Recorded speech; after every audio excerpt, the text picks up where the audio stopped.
My favorite dish has always been a tempting lamb zerbian. I have always wanted to learn how to make it. I once tried a recipe I found in an ethnic cookbook, but it wasn't as good as the Adani zerbian. One day, I met an Adani neighbor who taught me the original Adini method. To prepare zerbian, mix yogurt and a variety of spices like cumin, turmeric, cardamom, cinnamon, a few cloves, curry powder, and fresh cilantro.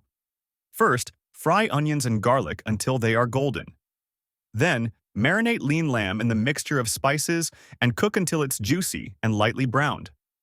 After that, pour the mixture to steamed basmati rice, letting it simmer until the lamb is tender. Then add a piece of burning coal for the zerbian special flavor. Finally, top it with fried onions and a squeeze of lime. Overall, zerbian is a soothing experience that I love to share with others who feel stressed or depressed.